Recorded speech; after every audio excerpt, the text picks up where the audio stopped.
Few housekeeping notes. There is a board with sticky notes. I guess the sticky notes are nearby at the back.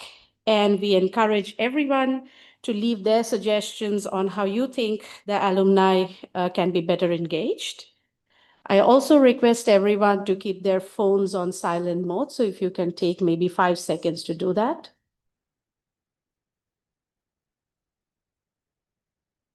Also, we request you to remain seated during the fireside conversation and Q&A. There will be time for networking and lunch immediately after the program. AI brings both promises and challenges. We know historically that disruptive technology always outpaces the institutional structures needed to ensure its productive use for social good.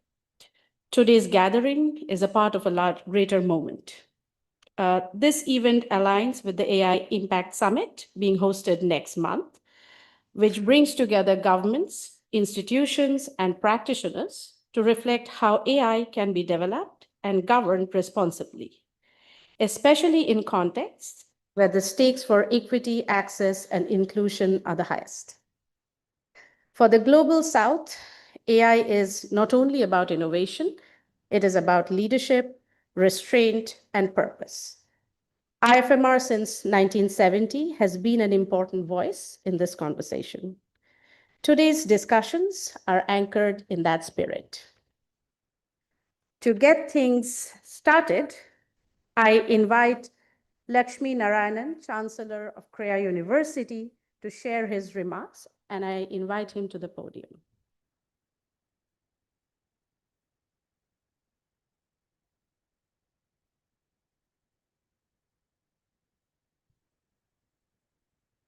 Good morning, everyone, and let me add my welcome to all of you to this event.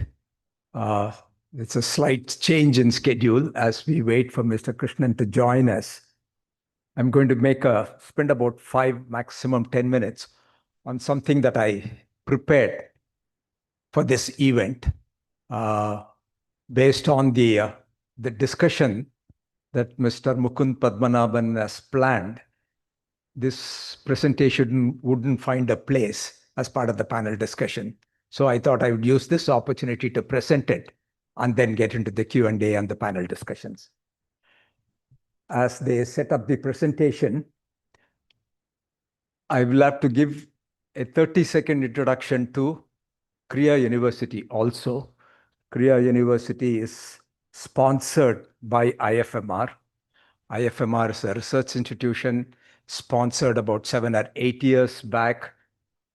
And Kriya University is about liberal education, follows a different type of a model. It has a school of interwoven arts and science with subjects in social sciences, physical sciences, mathematical, life sciences, etc. It's got a business school, a thriving business school, a business school that's more than 25 years old. It's got a doctoral college. A doctoral college is focused on research in social sciences as well as the physical sciences. There are certain new schools of mathematical sciences, computer science, and life sciences that are coming about. And above all, we have the research centers of IFMR. So there is a significant research orientation in Kriya University, which we believe will benefit all the students. And our intention there is to provide a wholesome education to all the students so that the students are innovative, entrepreneurial as they come out. And our measure of success will be to see that the students coming out of Kriya get into leadership positions globally faster than from any other university. That's the objective with which we are working, research-oriented education. So can I have that quick presentation? It is here, okay. So as I was preparing for this event, as is word these days, I used ChatGPT, OpenAI to prepare for this. I took the help of one company that does research work in this area. You might have heard of a company called Tiger Analytics. It's a global organization.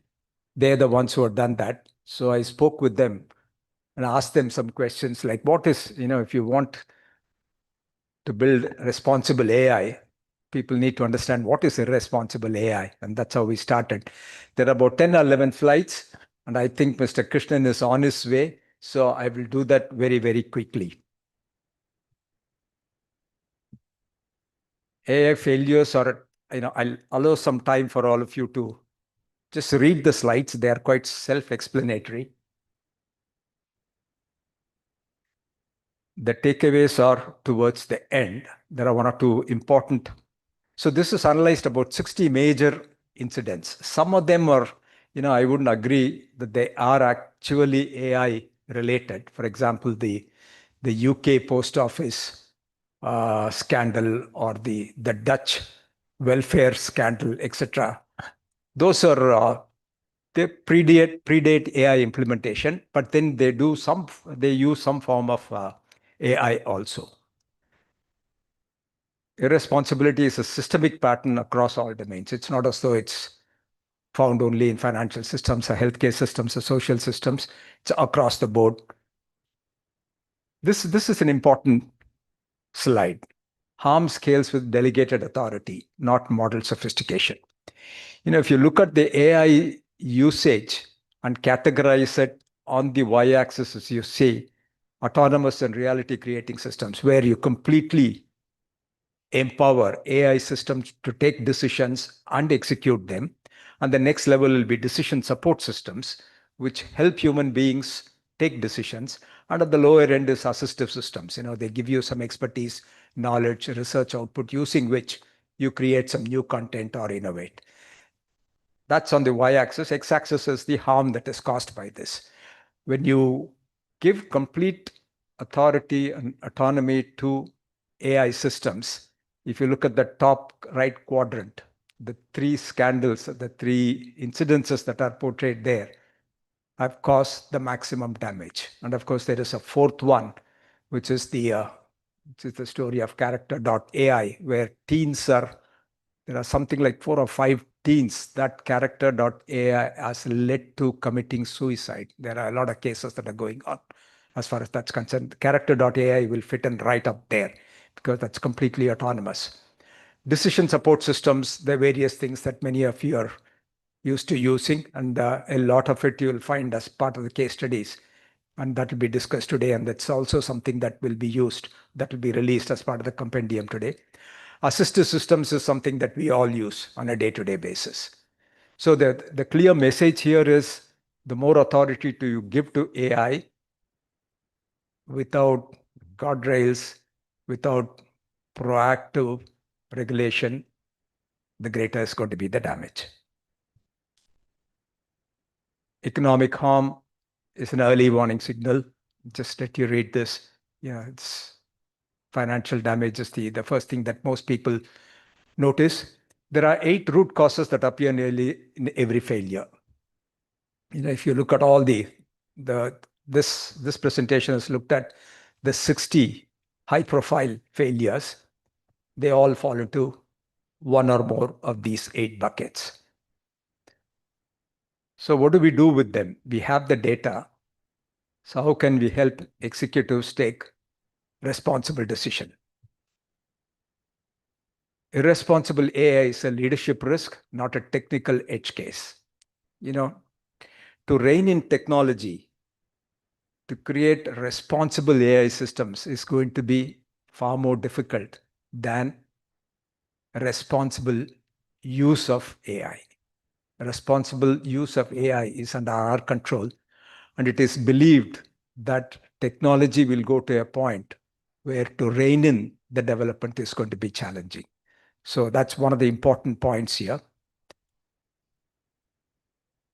Financial instability and opacity are themselves. Opacity is something that you'll keep coming time and time again.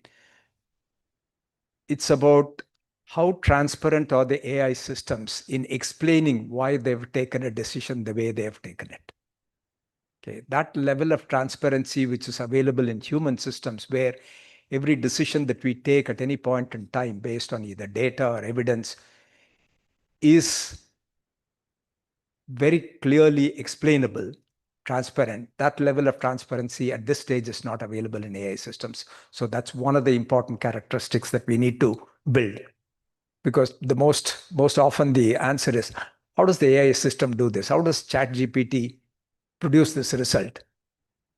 The answer is, I don't know. Don't know how it produces, but it does produce something that is valuable. Many failures persisted for years before detection, etc. I think we have either come to the end of the presentation. Oh, that's the brief one. So the last point that I wanted to make that isn't available in this presentation is about regulation. Right now, it has been very reactive. There is an instance, we find out why, what's the reason for that, and try to bring in regulation to contain that and to make sure that it doesn't happen. Is there some way we can prevent it? Okay. Obviously, preventing is the best way of dealing with that. So there were two questions that were asked to both the experts in this area, which says, just as human beings are expected to self-regulate, can we get AI systems also to self-regulate? And the answer from the technologists is yes, because I mean, technologists always believe there is an answer and they can do it, but it may well be possible. It's just saying that if you're able to train AI systems to be respectful of values, ethics, etc., yes, they can self-regulate. That's one preventive measure. But if technology does not help, what kind of preventive measures can be put? Okay. Clearly, there are directions based on the 8 buckets that we saw. It can be broken down into 3 broad areas. One, of course, is insurance transparency of all AI systems as to how they take the decision. 2, the preventive measures will be on the right form of evidence, data, and the training that we provide to the AI models. And the opportunity is to influence the foundational models. You know, at this point in time, there aren't too many foundational models in the world. Maybe about 50, 60, of course, the foundational models are growing. But the innovated application models have crossed 2 million. There are so many of those models that are available, derived from the basic foundational models. And if we get the foundational models right, then the rest of the story or the rest of the journey will be relatively easy. So the reactive nature of regulation at this point of time will have to give way to participating in building systems that have these controls built in, starting from the foundational models, and then use the same in the other application models that we keep building, which is which is easily said than done, but that's a point of discussion today. And hopefully the panel will be in a position to discuss some of those points. And Mukund has always been driving, Mukund, our moderator, has been driving this theme across. And that comes to the end of my presentation. Thank you very much. And let me close by welcoming Mr. Krishnan. Thank you.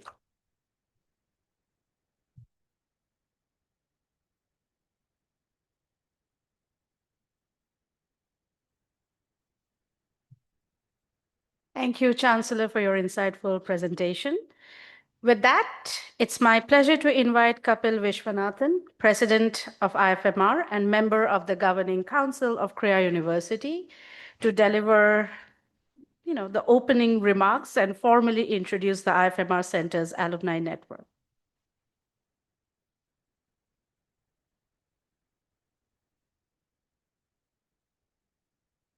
Thanks, Urmi, and thanks, Lakshmi, for that very thoughtful presentation.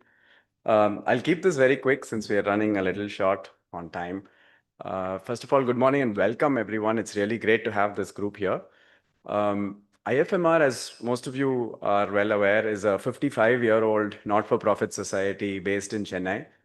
It's been largely focused on economics and finance until about a decade ago. A decade ago, we decided to broaden our mission to help humanity prepare for an unpredictable world, which is a very lofty, ambitious mission.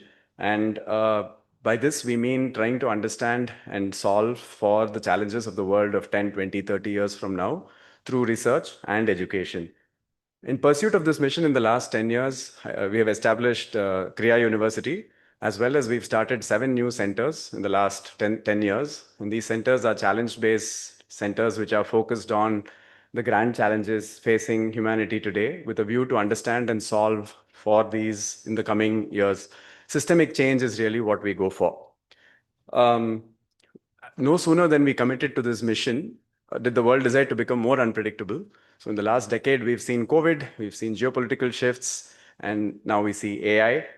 AI in its formative years has a huge potential to shape our futures in many ways. And the thing about AI today is, if you look at what we know about AI, I'm reminded of what the ancient Tamil poet Avayar said, which is "Katrathu kaiman alavu, kalladadu ulag alavu," which means what we know today is as much sand as we can hold in our fist, but what we don't know is the size of the whole earth. Of course, she said this in humanity's general quest for knowledge, but it's very applicable to where we are with AI. And it is with this spirit of humility, curiosity, and purpose that we have this convening coming together. We are really looking forward to hearing from the experts on AI in this panel. And our research centers have also put together a compendium, which is a very bottom-up kind of effort. This is not looking at the trajectory of AI's technological development in the next 5 or 10 years, but this is on the ground view of where is AI being used, how, and what kind of impact can it have. Our centers cover a very broad spectrum. We look at education, health, agriculture, livelihoods, disaster response. We cover the artisans in Rajasthan to ASHA workers in Meghalaya. We cover rural and urban contexts. We look at flooding in Bangalore. We look at self-help groups in Chhattisgarh. So the spectrum is very broad, and we've taken a very bottom-up, ground-up view as to what AI is enabling and can enable, and presented a compendium. And our hope is that while we have 9 centers today, our hope is that some of these discussions emerging today and the compendium will eventually translate into our 10th center, which will take a grand challenge-based view on AI for social good or AI for ethical and responsible AI, and eventually lead to the formation of our 10th center in IFMR. And finally, a topic very close to my heart is the start of the IFMR Centres Alumni. This is something I'm personally very connected to. I think over the last many decades, IFMR centers have been stepping stones for young economists who have now gone on to become established economists and development professionals in various sectors. And in fact, the idea occurred to me when there was a dinner being hosted for Bill Gates last year. So many people came to me and said, "Sir, I used to work at IFMR. I have this memory." There's so much goodwill. We felt that we should engage the alumni in our mission. And the starting of this center is a welcome to all our alumni to come back and engage with us in our mission to help prepare humanity for an unpredictable world. The final thing I'll say before welcoming the panel onto the stage is a big thank you to the team. I think Sharon and the whole team, all the research directors, the faculty, everyone has done such a great job to pull all this together. So my hats off to them, and thank you.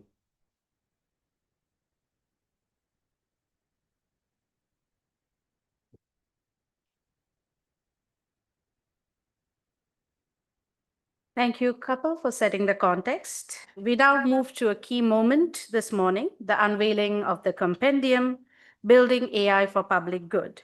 This brings together emerging insights from initiatives and real-world applications that leverage AI and digital technologies by the IFMR Korea research, academic, and student ecosystem.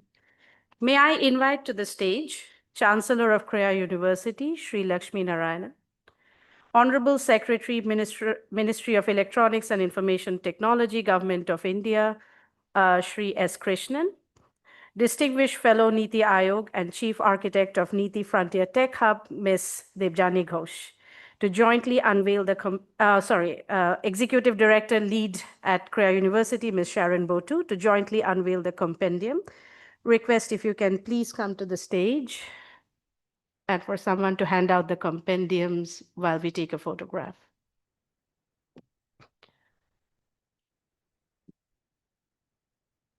maybe stand in front. Yeah.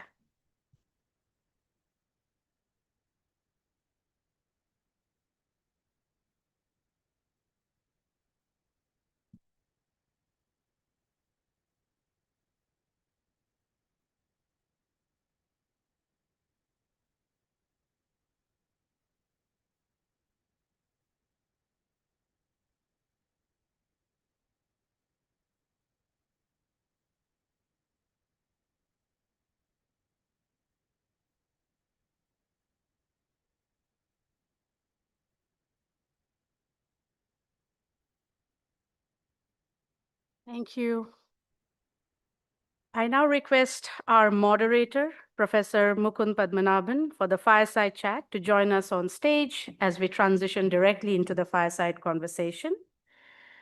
Today's fireside discussion is titled Ethical and Responsible AI Leadership for the Global South. This brings together perspectives across governance, policy, and industry leadership. It is my pleasure to introduce our distinguished speakers, Sri S. Krishnan, Secretary of Ministry of Electronics and Information Technology, Government of India. Sri Krishnan has been a member of the Indian Administrative Services for the past 35 years and has a wide experience in a range of assignments in Government of Tamil Nadu, Government of India, and International Monetary Fund. Ms. Debjani Ghosh, Distinguished Fellow, Niti Aayog, Chief Architect, Niti Frontier Tech Hub. She has held pivotal roles at Intel, and as the first woman president of NASSCOM, Debjani has been instrumental in establishing India as a global hub for innovation, talent, and digital transformation. Lakshmi Narayanan, Chancellor, Kriya University, is the co-founder of Cognizant and serves as director of ICT Academy and Chennai Mathematical Institute. A veteran of the technology industry, he brings over 4 decades of experience spanning enterprise leadership, in institution building, and governance. As an angel investor, his recent investments span deep tech, space technology, and clean energy ventures, reflecting his commitment to innovation with social impact. Professor Mukund Padmanabhan, Distinguished Professor, Kriya University, and former editor, The Hindu. He was the editor of Hindu between 2016 and 2019. Before that, he was the editor of the Hindu Business Line. He is interested in and has written about politics, legal affairs, and literature. He was an adjunct faculty of the Ateneo de Manila University in Philippines, where he taught media law and advanced writing. This conversation will be moderated by Mukund. Request you to please take it forward.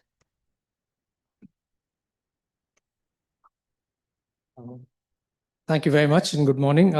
First of all, I just want to say thank you to Sharon for inviting me to moderate this session, and to her bright young team, Yashita, Priya, Diksha, all of whom I've met, for helping to put this together. When I was asked to do this, I kept asking why someone who teaches philosophy, who has absolutely no specialization in AI, is the right person for a session with a panel of considerable expertise and eminence as well. And I still haven't got a satisfactory answer to this, Sharon. So I suspect I'm here only to do what philosophers have been doing and accused of doing forever, which is to keep asking questions and to slow things down. So having said that, we just plunge into the session. So a general question first. I mean, there have been other global AI summits in Paris and in Korea, but this is the first one in the Global South. So, Mr. Krishnan, could you tell us broadly a couple of things, how this one is different, what its main goals are, but more importantly, whether we can expect some concrete spin-offs that could be operationalized into practice? Thank you very much. And I think philosophers play a very important part in slowing down, particularly when it comes to policy making. Sometimes it's important. You have to spend a little time and think about what needs to be done. So sometimes it's important to take the time that you're allowed and to consciously reflect before you decide. So I think that's a fair point. The right choice. I hope that gives you at least part of the answer. But more importantly, I think the way we are looking at this particular AI summit compared to the previous summits has been that we started with the AI Safety Summit in Bletchley Park, UK, moved to the AI Innovation Summit in Seoul in South Korea, and then the Action Summit last year in February in Paris, which is where we put in our bid saying we'd like to host the next one in India. And when we came to India, the main thing we were focused on, and that's why it's called the AI Impact Summit, is, what difference is it making to human lives, and what can it do to help humanity, and keeping humans at the center of it in terms of both improving human capability and ensuring that they are able to use AI, and second, recognizing that it's a horizontal technology which cuts across all these sectors. And that's where I think your handbook is also useful, because you have centers which cut across different disciplines and sectors. So what is the impact across that, and how do people manage to use it? And the second thing also is that how do you include more people? The very fact that it's the first summit which is being held in the global south is an important message for inclusion. But over and above that, how do you make sure that the AI-related resources are democratically available more widely? And the Indian model has come in for some praise and attention from the World Bank and the Gates Foundation and a number of others, and the UN, as something which can be adapted for the global south more widely. What we have attempted in the India AI mission of making these resources more widely available, and also making sure that skilling and increasing human capability to use AI becomes an important part of any effort at working with AI, remembering that India's own position in the Stanford Index and everywhere else as a country which is fairly high in terms of AI preparedness, is the third most vibrant AI ecosystem and all, is founded fundamentally on the fact that they recognize that there's a fair bit of talent in the country.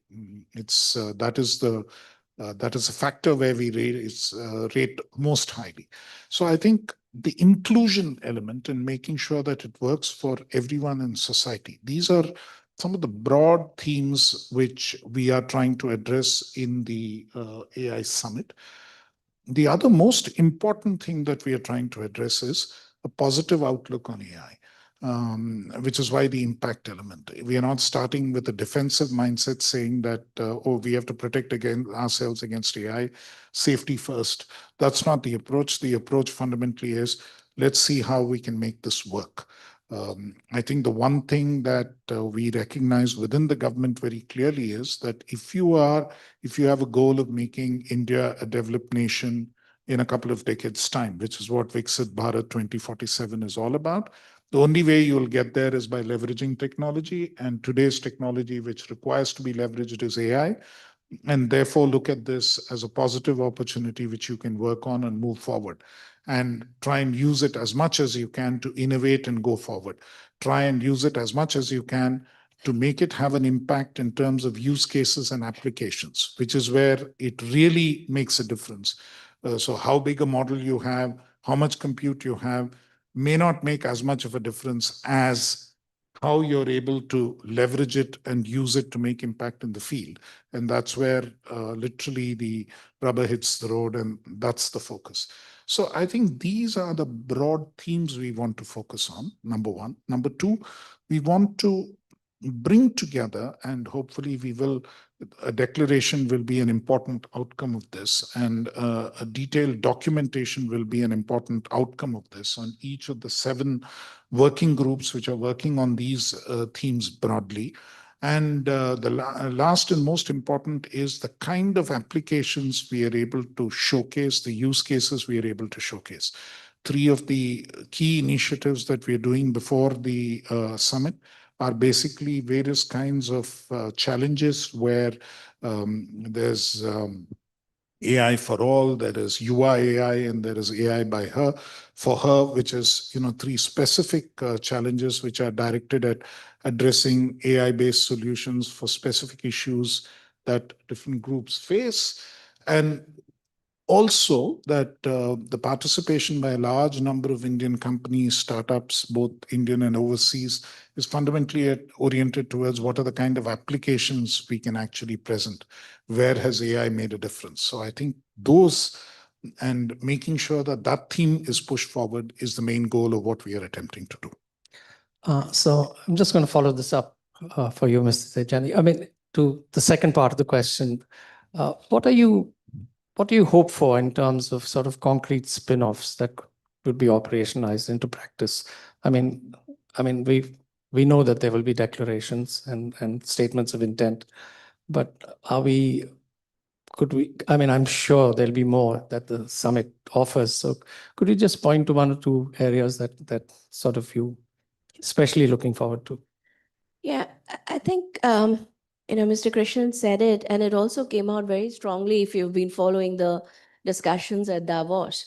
The one thing that has come out very strongly is if the journey till now was shaped by the narrative about building large models and, who's building what models. And I think Satya Nadella said it beautifully. He said, the AI journey till now has been shaped by voices of the tech industry, the people who are building the models. And that's a problem.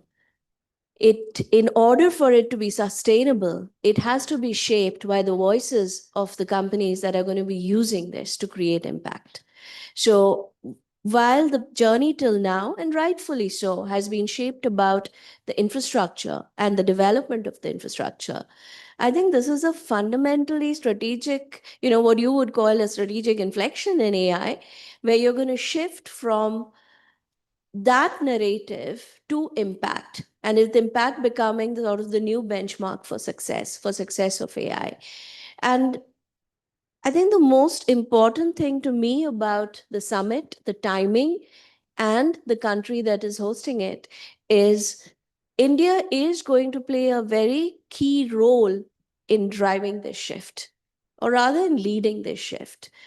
The 7 working groups that Mr. Krishnan talked about, I'm working in one of them, which is focused on economic development and social good. We have around 40 plus countries participating in the dialogues. Everybody agrees that one of the biggest requirements today is to accelerate impact. How do you move from silos and pilots to scale?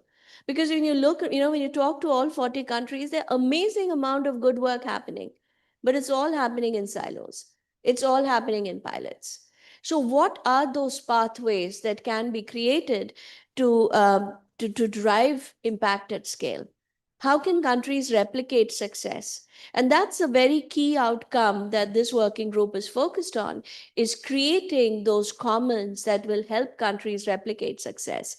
So when you add up everything that's happening across the 7 working groups or the working committees, I think one of the 2 big takeaways for me in terms of what it's not about what will this result in, but I think it'll set a new tone for the AI journey. It'll set a new direction for the AI journey. And the 2 key things is, one, it'll shift the focus towards impact, where people will be starting to talk about impact, looking at impact as the key success metrics for AI. And 2, bringing together countries, bringing the collective voice of countries together to start thinking about what needs to be done so that we can scale impact at a much faster pace, and institutionalizing that entire process. I think that is going to be very important. Mr. Krishnan, different countries have different financing models for AI, private or industry-led, public-private partnerships, and then also direct public investment. Given, you've talked about India's commitment to democratizing AI and its significant public investments and so on, but how should India think about the scale and the mix of sequencing of government, private, and philanthropic capital? How should we think in terms of sequencing this mix? See, I think the key thing that, at least as far as AI infrastructure provisioning the way we've approached it, there are three significant parts to it. One is the compute itself. Second is the kind of models which are made available. And the third is the data sets which are made available. And data sets are key, particularly from a global south perspective, because most of the data on which the large models are built are what is on the internet and otherwise. Most of it is in English. Most of it is Western data. Most of it is biased. A lot of the data which relates to countries like India, which is in various regional languages of the country, are all not available and are not easily machine readable. So one of the things that even before the AI mission started, an initiative which METI had was the Bhashini program, which sort of built on the base across these languages. And that's been an important key element of what has happened. Now, the newer models we are building are based on the Indian languages and data sets which are being created in that fashion. So what is happening there is, in addition to what it's costing financially, which is not all that much, particularly the data sets, but it is throwing open government data and public data, which is suitably anonymized and made available for innovation. And when we started, we had, in the hundreds. Last count, it was well over 6,000 databases which are available. And I think it's an important effort and a recognition of the important effort. I mean, JPAL is one of the institutions which IFMR, and before I go forward, I think, what do you call it? Disclosure is important. So I'm on the governing board of IFMR as a member, so I think I should disclose that. And JPAL was one of the agencies we worked with early on. And one of the initiatives we attempted to do at that time with limited success was making government data more available for analysis purposes, because there's such a wealth of data. Now, at that stage, there were a lot of resistance and people not willing to do it within government. But I think the recognition that it should be made available and a large number being shared is, I think, an important contribution, which is non-financial but can have a significant impact. Likewise, when we do the compute element, what we've done, and we had two options at that stage.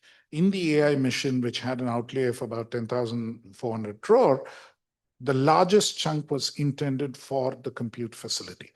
Their initial thought was that we'll give viability gap funding to private entrepreneurs who would put up data centers and compute capacity, and we would subsidize the capital cost. If we had gone with that approach, the problem would have been that those who had already built it up would be at a disadvantage vis-a-vis those who were building it up new and were eligible for this, which is why we pivoted and had a different approach and said, instead of subsidizing the build out of the AI infrastructure, what we would do is we would underwrite the demand for it and say that we would subsidize those who will consume AI compute capacity, innovators, entrepreneurs, small and medium industry, researchers, students, and everybody. And then we'd also have agreed rates at which it would be supplied. In the process, we contracted so far about 38,000 GPUs and more being contracted, and most of it is getting used, which is the other heartening feature. And we have a waiting list of people wanting to come on board, waiting list of people wanting to add compute as well.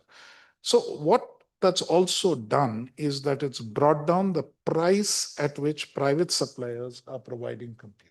So in a sense, you have some compute which the government has provided, and private suppliers are also in a position to bring down. And to that extent, we've made it more widely available. A lot more needs to be done. A lot more capacity needs to be installed. And ideally, I think that capacity needs to come from the private sector, with government playing this catalytic role in terms of keeping the prices down. The last element is actually the models. And one part of it, I already told you about the Indian language models. That helps in terms of building an LLM which is unbiased or reasonably based on Indian databases.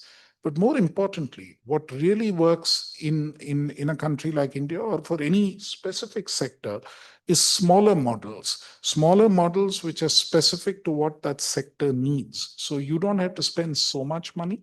You don't have to sort of try to cover the whole world and say that, this is the ultimate knowledge system, but truly improve productivity and efficiency in specific sectors, whether it is manufacturing, whether it is agriculture, whether it is healthcare, and within healthcare, the various specializations, And those models can really work effectively there and make a true impact in terms of improving what people, professionals, and humans who are working in that sector can truly offer.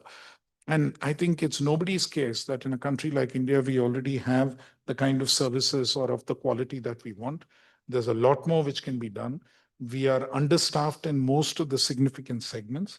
If we are able to actually improve capacities of teachers, of doctors, of nurses, of policemen, and of judges, I think you will be able to achieve significant governance outcomes at very low cost. I think that's. But can you identify a couple of critical sort of areas which absolutely require direct government funding?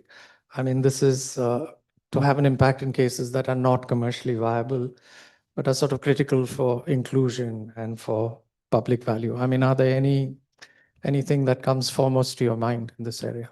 I would say that a lot of the initial language in a lot of the initial efforts in the language models would not have been made but for research funding from the government. I mean, you would not have Sarvam AI, which was born out of India for AI for Bharat in IIT Madras, which was funded primarily by METI. Bharat Gen in IIT Bombay is funded primarily by DST first and now METI substantially, and they would sort of move forward. I think these are essential public investments in research which have been critical. Likewise, in the compute space, you would not have it affordable and accessible to so many people had not governments sort of stepped in with an innovative intervention. I would say it's an innovative intervention of making it available for those segments which would otherwise not get it. So that's how you spawn innovation. Well, AI systems risk, exacerbating existing inequalities, and that's the UN has made that point. The OECD made that point. So, what steps should we be taking to see that it reaches, all segments of society? I'm talking not all segments, but particularly the sort of marginalized communities and women. And what should we do to ensure that this happens? I think first and foremost is capacity building on as wide a scale as possible. I think the fact that we want to teach it to all children in schools, it needs to be taught across all disciplines and colleges and universities. I think that's the first and foremost, that everyone gets equipped with at least some modicum of understanding of the technology and how to use it. I think that becomes the first and most important thing. The second thing, and that you earlier asked about philanthropic capital as well, there are a number of applications where quality of public services, quality of publicly delivered services can substantially be enhanced if we use AI, particularly in India, where I think we are understaffed in most of these key elements and most of these key sectors. And that is something, deploying AI in that space, which will be done either by government or philanthropic capital. I mean, commercially, it's not going to be done on that scale.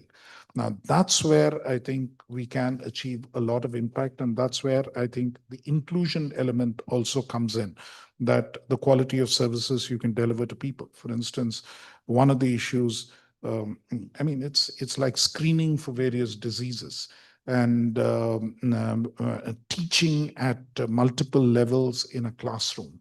All of these can be done better using existing human resources in either the education department or the health department if you have AI to support you. So, I mean, those kind of aspects, and even in agriculture, I think many farmers and agriculturists will tell you that one of the things that they miss out on heavily is the extension workers and what the kind of advice that they give. Now, we can leverage today's AI to sort of give that kind of support in agriculture to farmers and so on. So the range of these services, which can be delivered significantly better, and I think train more people to actually absorb them. And that I think is truly how it becomes inclusive. It becomes useful and inclusive. People will learn things if they find it's of some use to them. So once it becomes useful, it also becomes inclusive. Ms. Jebjani, would you like to comment on this? Yeah. Any particular areas that? When you look back at India's tech journey, the one thing that at least I am tremendously proud of is that whenever we have built, we've one, built for scale, and two, we have built for inclusion. TPI being a classic case, right? And this goes back to the design principles of how we build technology. So if you look at the design principles of whether you look at Aadhaar, you look at any of the DPIs, etc., and now if you look at the recently published AI governance framework that MIT has announced, it also carries forward there. Some of the fundamental design principles that we have integrated into our technology and thinking is interoperability, ecosystem driven, grounds up. It has to solve the grassroots and then you scale up. This is very different from the approach you see anywhere else in the world, where it's usually built for the top and then you figure out how to keep diluting it so it can scale. We are actually building at the grassroots and then we figure out how to strengthen it so it can continue to reach everyone. And that's a very, very different approach. And I think with that kind of an approach, when you are built, when you in your design principle itself, inclusion is one of the first principles that you have to think about. Trust becomes a must do because you cannot get scale or inclusion without trust. If people don't trust your technology, they're not going to use it. So trust becomes a must do. When you have to build around trust and human centricity, they both become very important. When your design principle says inclusion, right? So when you have trust and human centricity at the core of what you are building, then your technology has to be accountable, your technology has to be explainable, your technology has to be fair, trusted, safe, etc., right? So I think having the fundamental focus on human centricity, on inclusion at scale, on trust as sort of at the heart of our AI story is what will safeguard us much more than any regulation can, is what in my personal belief. Than any regulation can. Yeah. Okay. Mr. Lakshminarayanan, sorry, I front-ended the questions to Mr. Krishnan because I thought he was going to leave early. So that's the reason why I've come to you a little late. But this is a question addressed to you with your educational hat, not your industrial one. What concrete outputs would you like to see from research centers, let's say, those under IFMR, for instance, connected to Korea, that could help government and industry deploy AI more safely and more inclusively? What do you think can be done? Yeah, thank you. Thank you for that question. I think I'll take off from the 2 points that the Secretary and Devyani mentioned.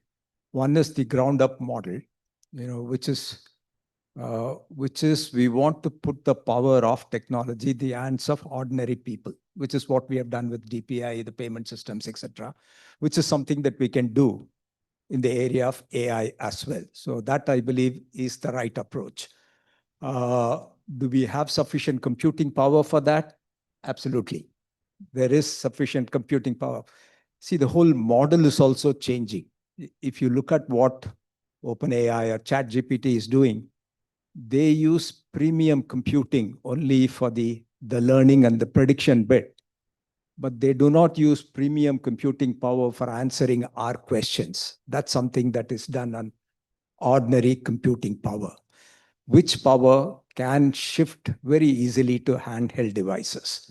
So in terms of technology and the direction that it is taking, making it available, making it accessible by ordinary people, the direction is very clear. We are not going to be constrained by non-availability of premium computing power. Ordinary computing power is going to be sufficient and it is quite safe. That's number one. Given that our model has worked, we need to figure out which are the systems that are going to have the greatest impact on society, on some of the large challenges that we have. And that's exactly the problem that IFMR is trying to solve every day. You just take the example of JPAL, something that our secretary and many other people here in the audience are familiar with. First and foremost, we started with taking one solution from one context to another. We took the clinical trials that used by the pharmaceutical industry, which they use, collect immense amount of data to see the effectiveness, efficacy of drugs before they're introduced in the market. And JPAL looked at it as a model, the foundation of that, the randomized control trials, for most of the things that they do, so that they can evaluate the consequence, the cause and the effect, and therefore the impact on society. So that's a model, and that is highly data and evidence driven. You have to keep collecting lots and lots of data, longitudinal data for a long period of time, and the evidence, which is exactly what all the research centers are constantly doing, going out into the field, conducting surveys, looking at the impact that it has created, albeit at a small scale and a pilot scale when they do it. And that process can be enhanced, accelerated, and can be made more accurate through AI. You can collect greater volumes of data, collect different types of evidence. Earlier, the evidence and the data that we collect would be structured data. Now it can be unstructured data. Audio message, a video message, whether a classroom, the students are engaged, can be very easily captured, and we can analyze it. We can analyze multiple schools, multiple classrooms at the same time using the technology. And some of those examples are actually, I believe, are available in this book where it has been applied. So the application of AI for collecting large volumes of data and evidence that is multilingual, that's multimedia, is one of the greatest advantages that AI offers. Using that data, we can come to conclusions that are far more formidable than we were able to using traditional techniques. Once we have evaluated the impact, then we know this is the particular model out of several models that's working effectively. Then it is for other agencies to take it up and scale it up, because the technology is available, the resources will be made available for those type of things, pretty much the way the previous system, the DPI and all the other things have been implemented. So in order for that to do, I think the way IFMR and CREA are going about doing it is each of the centers, research centers, are using data and evidence and AI models. That would require building far more AI models. And so if we create a horizontal platform in IFMR, a horizontal AI center that provides these type of models, experimentation that the various centers and the researchers have to do, that will be a phenomenal impact on the work that each of these research centers are doing. And the faster the evidence and the impact is available, the faster it can be rolled out to other systems. That's where this ecosystem of IFMR's research centers, as well as a centralized horizontal AI with help from the researchers in the university, will build a powerful ecosystem for solving some of the challenges that we have. So the government plans to set up AI centers of excellence, and there are a whole lot of major institutional initiatives that it has in mind. But in this context, is there a case for saying that there needs to be a wider collaboration with smaller research centers, NGOs, and others, or is that already happening on the ground? To you or both?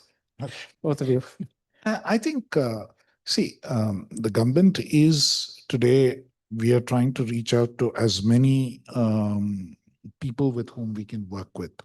But there's also a limitation on how many you can work with at a point in time. So what we have tried to make available is a base of resources which many people can use, commonly use. So that's one part of it. And we are open to the collaboration. We are open to interacting through multiple channels with a range of entities with whom we can actually operate. I mean, in some ways, if you look at the way this AI summit itself is sort of panned out, and we never planned it to that extent. Let me tell you that originally we thought we'll hold between 100 and 150 pre-summit events, and we are already at some 800 plus counting, including today's event. So, and it's not just in India, but it's all over the world. There have been more than 100 events across the world. People are getting excited about it in all kinds of places. We've held an event in Kakinada, we've held an event in Kohima, And there's this, so that way the working outreach. participations. I mean, The intensive outreach is- feedback. We can't read all the feedback right now that's coming in. So it's been huge amount of excitement and participation by a range of people. Likewise, because of the design of the AI Kosh, the number of people who are using it, the number of people who are able to access it, I think that in itself has been a huge element of democratization. You're talking about centers of excellence. We've offered to all states about 58 centers across the country, which will be set up in association with state governments. We've gone on the basis of population. 1 or 2 states which have the largest population get 4, and then 3 and 2 and 1. And there's been huge receptivity to that, both from all states and in the way that they can be established across different institutions. So we are trying as much as we can to reach out to a range of institutions that we can operate with. And in some ways, we feel that we can do more. For instance, the program we have for stipends for BTech students, MTech students, and PhD students working specifically on AI, we believe hasn't been sort of absorbed as much as we would like it to be. I have a counter example on the semiconductor side where we offer these what are called EDA tools for design of chips. And today we have about 315 engineering colleges across the country which access it, some nearly 67,000 students and so on. So we'd like this to become a much wider scale thing in terms of the number of people who access and take advantage of what is happening here in whatever way we can support. And likewise, when even private universities and their systems start looking at this in a way that they can do it on a much wider scale, it makes a significant difference. And what's been interesting is some private institutions which have set up AI clusters of their own, AI compute clusters of their own, have now come forward to offer it on our compute platform so that it can be more widely used. So I think the partnership element of this has been incredible. I mean, I think the direct participation and people wanting to be part of this has been incredible. Even on the 5 days of the AI summit, we're just overflowing. We're booking more venues and more venues, and more and more people wanting to be there, wanting to hold events. I think in some ways it's becoming everyone wants to be part of what is happening here. And they're appreciating the kind of platforms that the government is creating. And I think we are doing more of that. I will not for a moment say that, the overall investment from the government is all that is needed. It won't be, because there'll be a lot of investment that the rest of industry and the education sector and others will come up with. But on the whole, once you aggregate with this catalyst, once you aggregate everything, that I think is going to be huge. Do either of you want to respond or add to that? No, I think that's a good point. I think some of the examples that Mr. Krishnan quoted, we talked about Sarvam, we talked about Bharat Gen. In fact, one of the things that Dr. Ganesh Ramkrishnan of IIT Bombay, who's behind this Bharat Gen, is looking at is the sovereign AI infrastructure. If there is something that we have that can be broadly used by all, including the research centers that we have, I'm sure there are many research centers who it's not as though they're constrained by compute facilities at this point of time, but wider availability will certainly accelerate the level of data and evidence that they can collect and build these models faster. So that is one help if that is available, which the secretary is saying that it is available. That is very useful. And the other point that I wanted to make is for the responsibility of these research centers is to do something that is appropriate for Indian conditions, build those models. I mean, again, exactly the similar way to the clinical trials, the way it started. When drugs have to be introduced in India, we'll have to do a bridging trial, something that is very appropriate for India.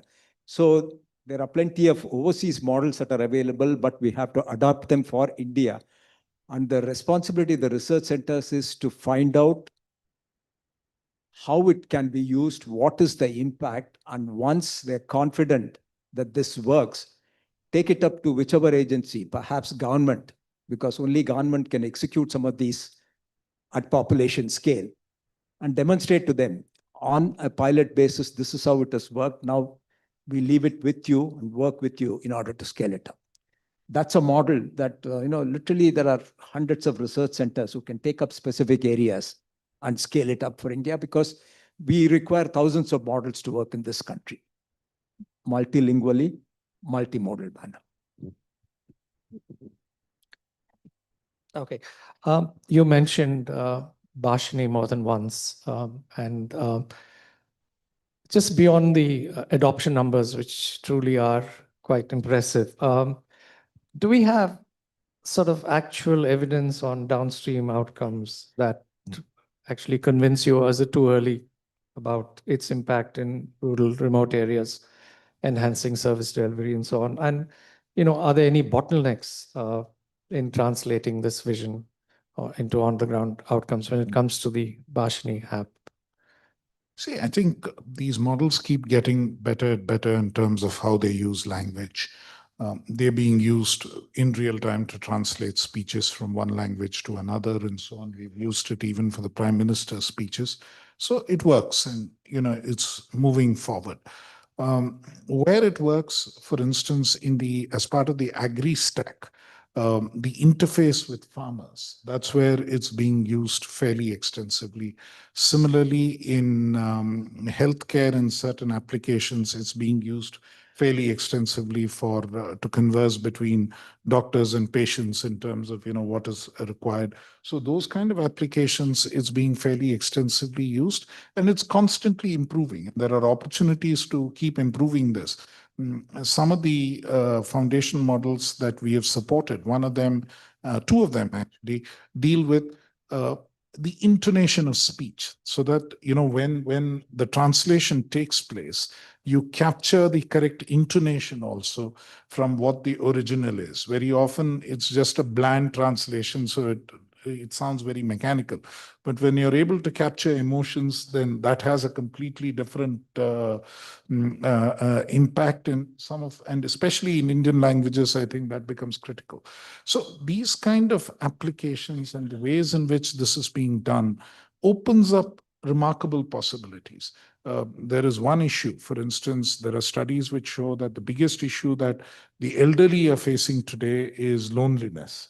And if you get somebody to actually talk with them and converse with them in a fairly emotional way, it could make a significant difference. And some of that problem could be achieved through technology. I mean, some of it will require human touch, but some of it maybe technology can help. So like that, there are a range of areas in the way that the government itself services, which can make a significant difference. The other place where we've used it and where the effectiveness has been great has been in grievance redressal, in the way that grievances are heard and disposed of, and you have a way that the cycle keeps building in terms of what has happened. So in a range of these kind of applications, I think this technology, particularly language translation and spoken language issues, can make a huge difference. I mean, I think that's very important, and also ensures that services which are available in one part of the country are then made available to another part of the country without language being the barrier which enables that. Right. So we have about 5 minutes before we can throw it open to questions. And I want to take off on what Mr. Lakshminarayan said during his presentation. And this is in relation to irresponsible AI. There was a little presentation before you came, Mr. Krishnan. And he used the word reactive at a couple of times. And I think, unless I'm getting him completely wrong, he seemed to suggest that delegating authority to AI without, matching governance is a sort of risk, and that they must take place. I think he was implying this, that they must take place in kind of lockstep. So my question is it fair, and it may not be completely fair, but is it fair to suggest that the government's approach is sort of innovation first and regulation later? And do we need to worry a little more about regulation right now before it becomes too much of a risk? And one more question, and this is for both of you, and we'll wind up. Do we actually need to start thinking, at least right now, in fact, not at least thinking about a standalone AI law, the kind of law that the EU has, for instance? So, Okay, let me take that from two perspectives. Let me start at this end, since you mentioned the EU law. And let me assure you that it is not that the government does not want to regulate, cannot regulate, will not regulate. The government can, and to answer your question, that we are thinking about what a future law, what shape should it take, and which is why we are looking at, what different countries are doing, what everybody else is doing. Even the expert group which met on AI governance and the guidelines was fairly clear, saying that you have existing frameworks of law which can work for you. Try and use them to the extent possible. And then when there is a need to legislate, at that point you step in. And I think that is clearly where we are.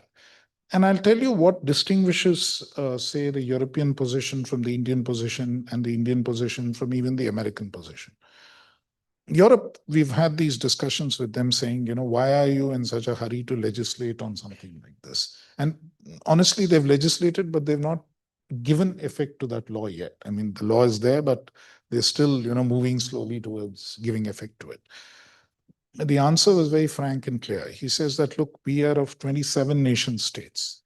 And in this, patchwork of laws, if some country decides to legislate in advance, then we'll have a big problem later. So it's sensible to legislate upfront to preempt anybody else from legislating. Fortunately, in India, we don't have that situation, because this particular subject is clearly part of the union list, or is a residuary subject, which is also part of the union list. And therefore, it's only the government of India which is competent to legislate on this area. So we don't have that worry saying that somebody will preempt us with a legislation on this space, which is what is troubling incidentally, both the US and Europe. yeah, The Italy, US also has preempted all states Correct. from doing anything about it. Now, when you come to the US example, Indian law, fortunately, has certain provisions already which can deal with some of the problematic elements of AI. If you think about deepfakes and misrepresentation, that is clearly something which is covered within the ambit of the IT Act and the IT rules today, and also the BNS. They have provisions. You can't, misrepresent yourself as something else, and you can't sort of pretend to be somebody else. So existing law has those provisions.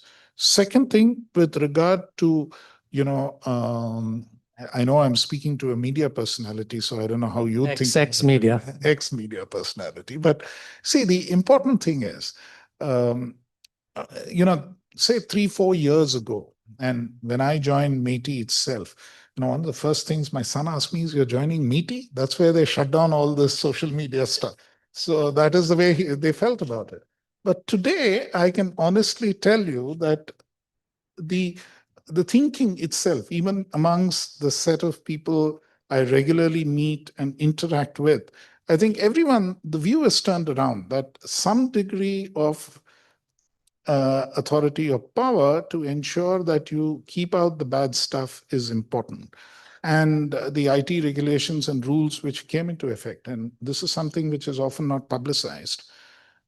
Under the IT rules, they are supposed to have these community guidelines based on which they take down material, or they don't allow material to be shown. And the companies are expected, social media intermediaries are expected to report what's been taken down. More than 99.8% of what is taken down under those guidelines. It doesn't even, the government has nothing to do with it.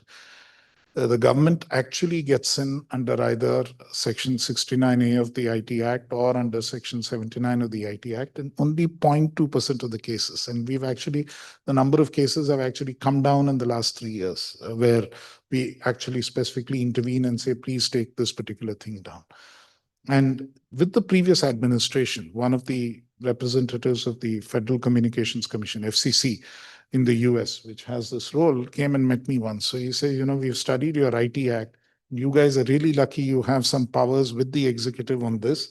In the US, we have to go to the courts every time we want something like this. So it is a big problem for them. And the fact that the executive has used that authority sparingly and in limited cases, the courts have repeatedly upheld that. And it's a very, very small fraction of what gets taken down, because a bulk of it is what the media intermediaries do themselves, I think is often not recognized. It's a key element of the way that we are managing the space. Recently, we came out, and the final rules will probably come out very shortly, is synthetically generated content or synthetically generated information and the need to label it. All we are saying is that, look, everyone has a right to know whether something has been synthetically generated or has been really generated. Of course, there is an opposite perspective. Some people have told me that nowadays so much of it is synthetically generated, it might be better to label what is what is real or authentic. Maybe, I mean, that's a different perspective. But I think everyone has a right to know whether what I'm watching has been digitally altered or has been, is an outcome of AI. And then you can figure out whether it's good, bad, whatever, indifferent. So I think that is an element of regulation we are attempting initially. So that's as far as, misrepresentation, deepfakes go. The other issue is, of course, we are aware, as copyrights. Government is acting in that space also. There's a working paper to address that issue. Again, we may have differences, but that's something which we have to consult on and come to a conclusion. Then, of course, there are issues of bias, issues of prejudice. Those are more policy. Those are more about, how do you, because in any case, bias and prejudice is something constitutionally you can't have, and you have to correct for it in case it is there. And that's really how policy operates, how, enough data is provided. So those are policy areas. Same thing with the risks of employment and, what it could do to jobs. There again, it's a policy realm. We can't outlaw something simply because it reduces jobs. So I think, in my view, you may need an AI law, but it's not necessary to have it today. And to keep saying, no, we must have an AI law, actually creates a lot of doubt in people's mind as to what form the regulation may take. And I think the field has to emerge a little more. And given India's objective conditions, given the way it differs from, say, the EU or the US in terms of the constitutional structure, and in the way that we already have certain pieces of legislation and pieces of law which can help us act against some of the most egregious violations or some of the most egregious problems that AI creates, gives us the space and the room which we should use to allow innovation first before we decide to finally legislate on how to go about it. That is honestly our considered take in the government. Any reactions to this? I just have a couple of quick comments on that. Earlier, before you came, we were talking about self-regulation. Is it possible to self-regulate? Just give you a quick example of the synthetic content. There's a story about this Wizard of Oz book. There are about 30 books that have been published. About 14 books were written by the original author form. The 15th one was written by both. The remaining 15 was written by a different author who was working with form right through. The 30 books were fed to an AI model. It very clearly said the style of the first 14 is different. The style of the next 15 is different. The one that was halfway done by the original author and half by the new author, the AI model picked it rightly and said, this is written by both authors. The survey was done across 1,000 people who read most of these books. They couldn't find the difference. So it is possible to get self-regulation done by technology itself, which is one of the aspects that we should consider before regulating. That's a point that I wanted. And as always, the lady will always have the last word. So I'm going to leave you with a little different thought. All the examples that Lakshmi presented, right, in the presentation right before, if you do a really in-depth root cause analysis of what went wrong, at the end of the value chain, there's a human. Okay, whether it was the Dutch case, whether it was the UK postal case, whichever one and I've done that for all 4 of them. At the end of it, it was human decision or human bias feeding into the training, etc., etc. So in this AI dialogue debate that we are having, why are we not talking about human accountability? Why are we completely overlooking human accountability and, pretending that this tool, and nothing but a tool right now, because I don't know when and if AGI will happen, but for now, for every smart algorithm, there's a smarter human being behind it. Why are we forgetting that? And why are we so quickly forgetting that? Why are we so willing to forget that? And that's the question I have for everyone, because it's sort of, it's worrying. We have to now bring back focus on human accountability, the role of humans and what we do. And therefore, going back to again what Mr. Krishnan said, when we looked at governance, one of the 7 chakras in the India governance framework that I think is the most important, one of the most important chakras is accountability. It's not about what AI does, it's about what you are building AI to do or what you are using AI to do. And therefore, again, going back to what he said, we do have a legal system which looks at these things of fraud, etc., etc. We already have it. So do we need separate laws? Yes, you definitely need to upgrade laws to ensure when people are using AI to do harm, because it can scale much faster than anything else. You are factoring that into consideration. But somewhere in all these conversations, we are humanizing AI a bit too much.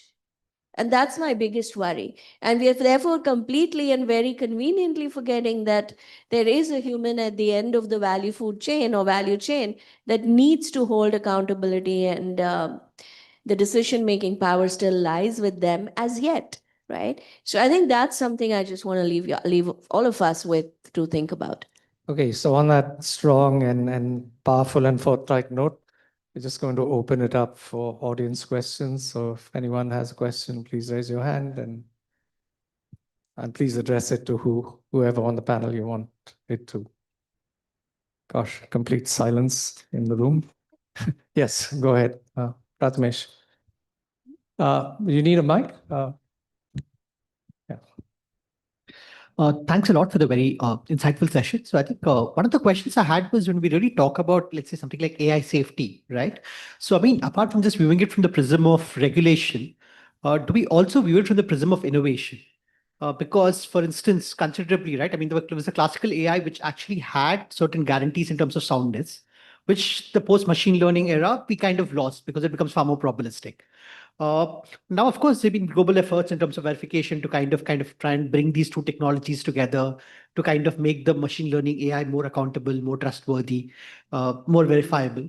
And of course, I think in India, we're still a bit more lagging in that kind of a domain as far as work is concerned. So are there any government efforts to kind of really look at these aspects of technology and kind of push, I mean, like research and innovation in this development in this domain before we actually think of regulation or legal frameworks for addressing this? Yeah, I think what you say is an absolutely valid point. And, the AI mission has a specific, I mean, everything is 7 pillars nowadays. So the India AI mission is also 7 pillars. So one of the pillars is safety, AI safety and governance. So in that, we've actually done exactly what you're talking about. How is it that AI models and all of those can be held accountable? What technology-related measures can you actually put in place to address some of these safety risks? How do you address, data poisoning risks? All of these, there are about 13 or 14 studies which different entities are doing for us in precisely this area. And recently, another paper that the principal scientific advisor put out is primarily on the techno-legal legislation and how we regulation and how we look at technological means by which this can be addressed. And sometimes I liken this to in the Vishnu Sahasranama, there is a particular thing. There's a line which Vishnu is described as 2 things. He's described as Bhayakrit, Bhaya Nashanaha. So he's the guy who creates the fear and destroys the fear. So I think you should really look at AI technology in that way. At one level, there is the fear which gets created But after the fear is created, you have to have technology which will sort of destroy that fear as well. And that possibility exists. Anyone else?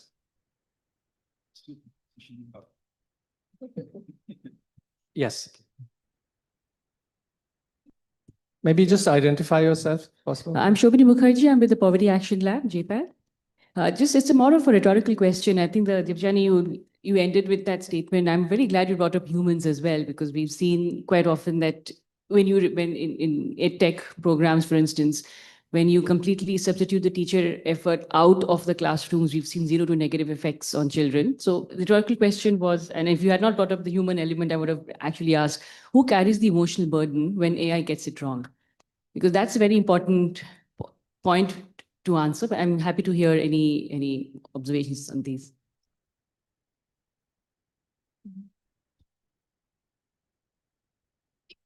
I honestly, I think that's a question that's being debated right now globally. And I would lie if I said we all know the answer, or, somebody has really figured it out. I think what is clear, I mean, at least for me, what is clear is you have to put the human at the center of the AI framework, and not just when you're looking at outcomes, but when you're developing it, when you're building it, because you're building it. I mean, I have a basic question.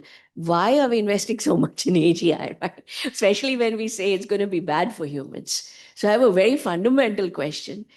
But when we think about AI and the decisions to build it, I think what it means for humans has to be factored in upfront and not as an afterthought, right?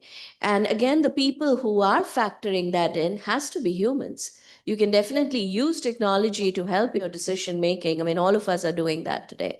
But ultimately, I don't think we can let go of that responsibility, or we can delegate that responsibility. We shouldn't delegate that responsibility. That's my personal take.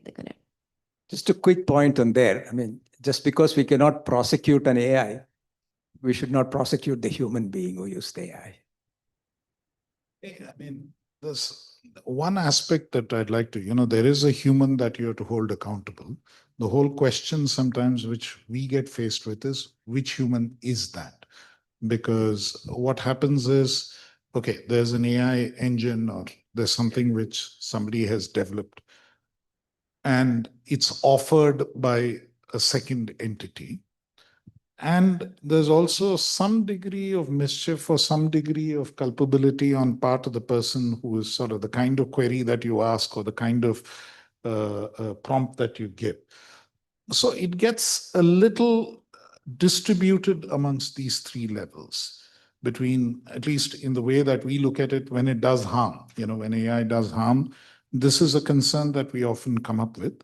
But I think we've been able to address this to a significant extent. We believe that there is an accountability with the original developer, which never goes away, because the person who's behind that can't walk away saying that I can't really predict what the model, the kind of response it would give, or what outcome there will be. So that accountability at some level, we believe always needs to be fixed. And we believe existing law enables us to fix that. That is one. Second thing, there is some accountability for the person who's offering this entire service, which in the IT Act, we term the intermediary. And there are certain circumstances under which the intermediary would be accountable. And third, of course, the person who's providing the prompt, if it is established that there is, bad intent behind the manner in which that prompt has been used, or what you're trying to use it for, and what content you're creating out of it, then certainly that person also becomes accountable. But ultimately, like Debjani said, it's a tool, and the person who built it, the person who offers it, and the person who uses it in a way that is not appropriate, all three have some degree of accountability. It will depend on the facts of each case. Anyone else? Ishita, okay. We're having this session also live streamed for the students at Kriya University, and we have two questions from them. So if we could request the speakers to answer them. I'll just quickly read them out. So the first one is from Arushi Sridhar. She's a second-year science student majoring in data science. Her question is, how do we prevent AI systems from reinforcing existing social hierarchies such as caste, gender, race, or regional inequalities, as well, especially when historic data itself is biased? And I know, Secretary Sir, you partially addressed this when we were talking about the Bhashini piece, but if there are any additional insights, that would be great. And I'll share the second question in one go as well. Arnav Gopalan, he's a third-year science student majoring in data science and economics. Do you see tensions between innovation speed and responsible deployment? And if so, where should the line be drawn? Not sure if you're the stage to draw lines, but would really like the panelists' insights. Thank you. On the first question on biases, I think fundamentally it's the bias sort of gets mitigated when more data is offered and more data of what is really the situation is offered. Certain cases, of course, I mean, the kind of biases that you often see, especially in Western models where, the usual thing, what does a typical Indian look like? What does a typical Western home look like? And so on. So those kind of issues are partly historical, but partly also the fact that, unfortunately, in history, it's victors who write history, and therefore some of the data would necessarily be that way. So we have to necessarily create more data and temper the kind of messaging that is given, so that even in building the models, we have to be careful that some of these issues certainly get addressed. It is a concern. It is something which, we've had recent experiences with one or two models which have not been, which didn't have those kind of safeguards, and we have taken action under existing law. It has happened. So if there is an egregious violation of that kind, then certainly I think there's nothing which stops government from acting or the authorities from acting. So I think rather than, and to some extent, a voluntary or a self-imposed sort of discipline in doing this better is something that the technology companies and those who provide the technology are already doing and can do to a significant extent. And as I already told you, that even in compliance with guidelines, they take down a lot more on their own. So I think some degree of responsibility is expected at their end. And if there is a particularly bad case, then we can certainly act. But the corrective really is when more and more data and unbiased data becomes available. That's on the first question. The second question on, what do you sort of emphasize more? Is it speedy deployment or regulation or innovation? So I think in the Indian case, we're really looking at innovation, the right kinds of deployment, so that those could be assisted and we can move forward, because that really represents an opportunity. If there is a need to regulate, we'll of course regulate, because we have to ultimately, protection is important, and making sure that nobody is harmed is important. But I think we have not yet reached that stage. So for now, it's innovation and speedy deployment, which would be our priority. I'll just add one quick point to each, that the first question, right? It's very important that we shift focus from how much data we have and how much data we are collecting to quality of data. And what is the quality of data? Are we cleaning the data? And that honestly does not get enough attention and focus. And I think that is absolutely critical. How are we, whatever data we have, what's the quality? Because see, as long as humans exist, bias will exist, right? We are biased. It's built into our value system, and it's how. And biases are not necessarily bad. There are so many little nuances of biases that you have that's part of your culture. So bias will always exist, but one, having quality, clean data, and two, when you talk about regulation, it's not just an act which sort of looks at what can go wrong. Regulation has to start from the very first step of development, where your filters, your what kind of safety filters are you deploying through your entire development value chain to ensure that you are catching biases early, or you are catching things that can go wrong early. You're red taping enough. I think these are the things that have to be built into the entire process. And for the students, I would strongly encourage, please do read the governance framework that has been published by the ministry, because a lot of these are explained in details, and this will sort of help you understand how to approach regulation. On the second one, it's not just deployment, innovation, and what's the balance, right? I think what we have to really shift towards to avoid an AI bubble is impact creation. We have to show that all the trillions of dollars we are investing in AI is resulting in changing lives at scale. And I think that has to be a priority. And that's where we have to scale deployment with clear outcomes in mind in terms of what will this result in. And you must have the oversight and safeguard rails to ensure that you do that in a right, responsible, empathetic way. But I think that's the need of the hour for AI. Just to add to that, on the first question of biases, I agree. Quality of data and the volume of data, the volume of correct data is extremely important. But there are instances where the data is not available. They use proxy data. That's where care has to be taken. And again, to give an example, again, I mean, the cases are predominantly from the US because that's where the extensive use is there. The medical system, for the same type of symptoms, a black and a white person are treated differently. It's assumed that the white person's severity is higher than that of a black person, although the symptoms are identical. Both have, in fact, in many cases, the black person has a higher severity, should be therefore be given priority. The reason why the model says the person has to be given higher priority, the white person has to be given higher priority is they use proxy data. How much of money has the white person spent on healthcare? How much has the black person spent? White person spends more. So they believe that he is ailing more, because of which he's spending more money. So priority has to be given to the white person. Whereas the black person, by virtue of his economic condition, is not able to spend as much money.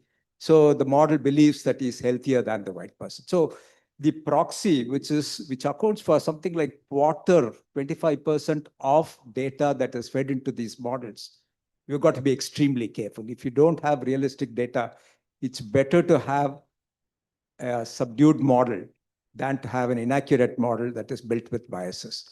And as far as the second one is concerned, I think innovation will always keep ahead of its execution. So to rein in innovation and technology is going to be a large challenge. Okay, all good things must come to an end. So I request all of you to give the panel a very loud and warm round of applause. Thank you very much. Thank you, everyone. Thank you, Mukund, and our speakers. If I can request our speakers to just stay on the stage, we have to redo the photo op, and I'm requesting Kapil and Sharon to join us on stage. I think it's just redoing the company's photo. Thank you.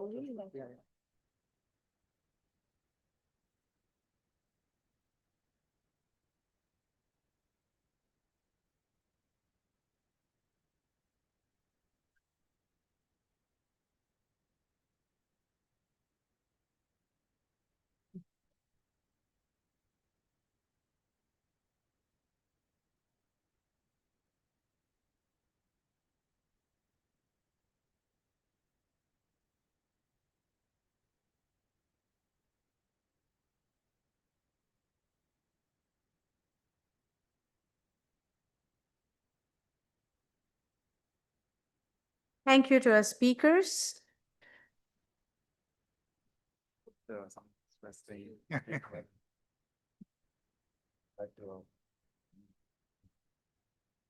Thank you, Professor Padmanabhan. We now move to a special segment marking the launch of the IFMR Centres Alumni Network.